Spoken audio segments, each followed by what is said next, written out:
দর্শক, আপনাদেরকে আবারও আমরা নিয়ে যাচ্ছি বনানী এলাকায়। সেখানে আছেন সহকর্মী নাবিল জাহাঙ্গীর। কথা বলবো তার সাথে। নাবিল, বনানীর সবশেষ পরিস্থিতি কি দেখছেন?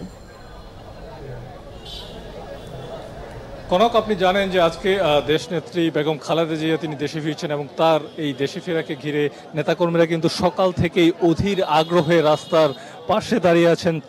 দলীয় পতাকা এবং জাতীয় পতাকা হাতে তারা তাদের নেত্রীকে স্বাগত জানানোর জন্যই কিন্তু এই অপেক্ষা করছেন। আপনি জানেন যে দীর্ঘ 4 মাস চিকিৎসার পর বেগম জিয়া আজ তিনি দেশে ফিরছেন এবং এই রাস্তা দিয়েই কিন্তু তিনি তার ভাড়া বাসা, গুলশানের যে ভাড়া বাসা রয়েছে ফিরোজা, সেখানে তিনি যাবেন এবং তাকে যাত্রাপথে স্বাগত জানাতেই কিন্তু নেতাকর্মীরা অবস্থান নিয়েছেন। আপনি জানেন যে বেগম খালেদা জিয়া তিনি কিন্তু বাংলাদেশের একজন অত্যন্ত জনপ্রিয় নেত্রী এবং আজকে জনমানুষের যে ঢল সেটি কিন্তু এই বিষয়টিকে আবারও প্রমাণ করছে। আপনি জানেন যে বেগম খালেদা জিয়া তিনি কিন্তু 5টি জাতীয় সংসদ নির্বাচনে 23টি আসনে তিনি প্রতিদ্বন্দ্বিতা করেছেন এবং সবগুলো আসনেই কিন্তু তিনি ব্যাপক ভোটে জয়লাভ করেছেন এবং এই কৃতিত্ব কিন্তু বাংলাদেশের ইতিহাসে একমাত্র তারই রয়েছে।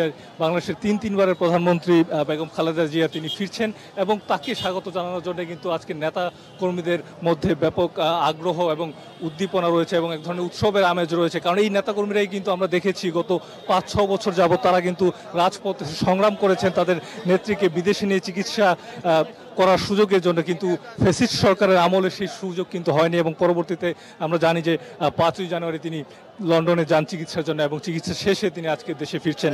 এবং এই যে নেতাকর্মীরা দীর্ঘ সময় ধরে অপেক্ষা করছেন তাদের মধ্যে কিন্তু আমরা আসলে তেমন ক্লান্তি দেখছি না এবং তাদের সাথে আমরা কথাও বলেছি। তারা কিন্তু দেশের বিভিন্ন জেলা থেকে এসেছেন এবং এই যে রাস্তাটি কামাল আতাতুর্ক এভিনিউ বনানী থেকে গুলশান পর্যন্ত এই জোনটিকে কিন্তু পেশাজীবী যেই সংগঠনগুলো রয়েছে জাতীয়তাবাদী তাদেরকে দাঁড়ানোর জন্য দেওয়া হয়েছে এবং এই মুহূর্তে আমরা আপনাদেরকে দেখাচ্ছি যে ডক্টরস অ্যাসোসিয়েশন অফ বাংলাদেশ অর্থাৎ ড্যাবের যারা নেতাকর্মী রয়েছেন তারা কিন্তু এই জায়গাটিতে দাঁড়িয়েছেন এবং দলীয় নির্দেশনা মোতাবেক তারা কিন্তু আসলে রাস্তায় কোনো ধরনের বিঘ্ন সৃষ্টি না করে রাস্তার পাশের যে ফুটপাত সেখানে তারা দাঁড়িয়ে আছেন এবং তারা কিন্তু এখানে দাঁড়িয়ে থেকে সুশৃঙ্খলভাবে, আসলে বলা যায় খুবই সুশৃঙ্খলভাবে কিন্তু তারা অপেক্ষা করছেন তাদের প্রিয় নেত্রীকে স্বাগত জানানোর জন্য।